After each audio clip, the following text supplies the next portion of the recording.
Yes, 100 शब्द प्रति minute dictation start होगी 5 सेकंड बाद।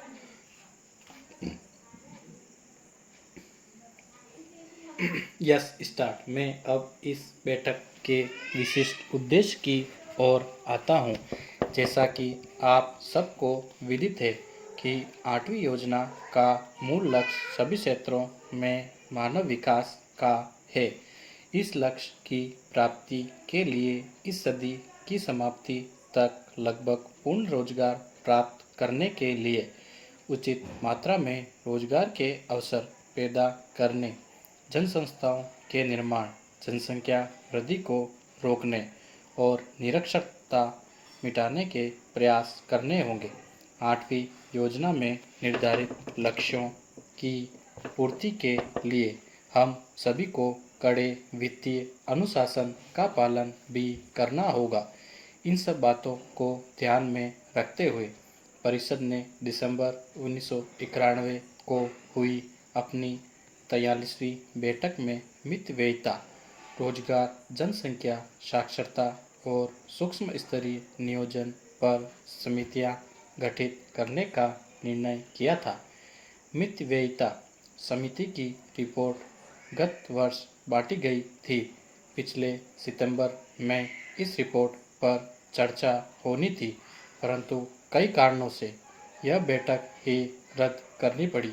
इस रिपोर्ट पर हम आज चर्चा करेंगे, लेकिन इससे पूर्व मैं मुख्यमंत्री श्री बिजू पटनायक की अध्यक्षता में इस समिति द्वारा किए गए सराहनीय कार्य की प्रशंसा करना चाहता हूँ।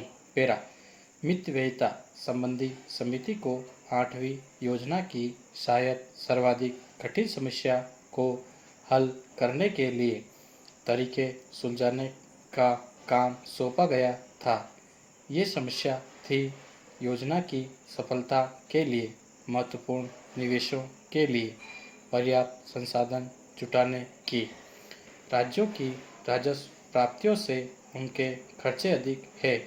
फलस्वरूप राज्यों में भारी घाटा दिखाई पड़ रहा है, जबकि 8वीं योजना के लिए यह जरूरी है कि केंद्र और राज्य दोनों मिलकर पर्याप्त अधिशेष दिखाए, अर्थात खर्चा कम और राजस्व प्राप्तियां अधिक हो, ताकि योजना के उद्देश्यों की पूर्ति के लिए अधिक योगदान दिया जा सके। घाटे की स्थिति से अधिशेष तक की स्थिति पर आने की इस काया पलट के लिए अत्यधिक दृढ़ संकल्प से संसाधन जुटाने और खर्चा घटाने के प्रयास करने होंगे। यदि ऐसा नहीं होता है तो योजना के निवेश संबंधी लक्ष्यों की पूर्ति नहीं होगी। हम सुधार प्रक्रिया द्वारा उत्पन्न अवसरों का उपयोग नहीं कर पाएंगे तथा योजना के लिए निर्धारित प्रगति कर पाने में पिछड़ जाएंगे। पेरा सार्वजनिक निवेश में भरपूर वृद्धि की है, विशेषकर कृषि और ग्रामीण विकास में घरेलू उद्योगों को प्रोत्साहन दिए गए हैं। वित्तीय नीतियों में कुछ छूट उपलब्ध कराई है तथा विनिमय दर में एकीकरण, निर्यात हेतु लिए गए ऋण की ब्याज दर को घटाना आदि अनेक उपायों के जरिए निर्यात को प्रोत्साहित किया गया है। इन सब के ऊपर हमने यह प्रयास किया है, जिसमें मैं समझता हूँ कि कुछ हद तक हमें सफलता भी मिली है। पेरा शिक्षा एक ऐसा आधार है जिस पर मानव विकास के सभी कार्यक्रमों को बनाना पड़ता है। शिक्षा के बिना दक्षता नहीं आ सकती। दक्षता न होने से रोजगार के अवसरों पर के निर्माण में गंभीर बाधा पहुंचती है और फिर बिना शिक्षा के पौष्टिकता और स्वास्थ्य अच्छा नहीं होगा। वे उत्पादक श्रम शक्ति नहीं बन सकते। शिक्षा के बिना इस बारे में भी जागरूकता पैदा नहीं की जा सकती कि भरण पोषण के साधनों के मुकाबले जनसंख्या में तेजी से वृद्धि होने से कितने घातक प्रभाव पड़ सकते हैं। भारत में हमने यह नीतिगत निर्णय ले लिया है कि अब हम अपनी राष्ट्रीय आय का 6% शिक्षा पर व्यय करेंगे। यह मेरा सुझाव है कि सम्मेलन को इस दिशा में कदम उठाने चाहिए कि शिक्षा पर आधारित आर्थिक विकास का एक एक्शन कार्यक्रम बनाएं ताकि इस विकास के फल अधिक न्यायोचित ढंग से बांटे जाए।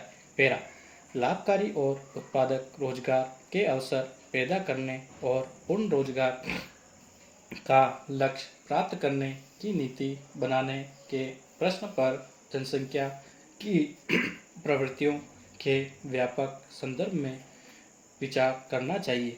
विश्व की जनता का 5वां भाग गरीबी की रेखा के नीचे रहता है।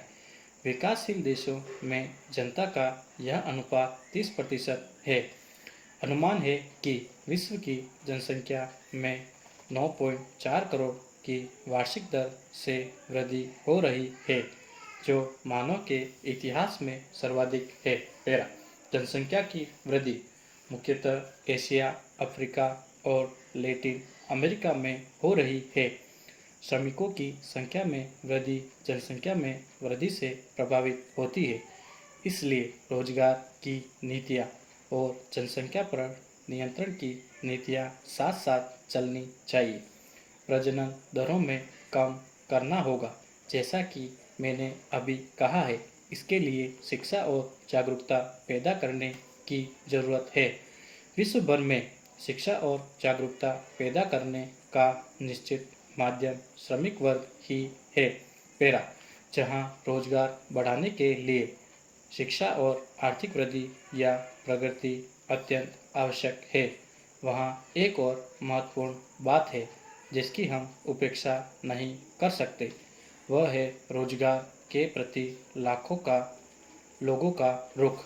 महात्मा गांधी ने कहा था, भारत में उन सबके लिए पर्याप्त रोजगार है जो ईमानदारी से अपने हाथों पैरों से काम करना चाहते हैं।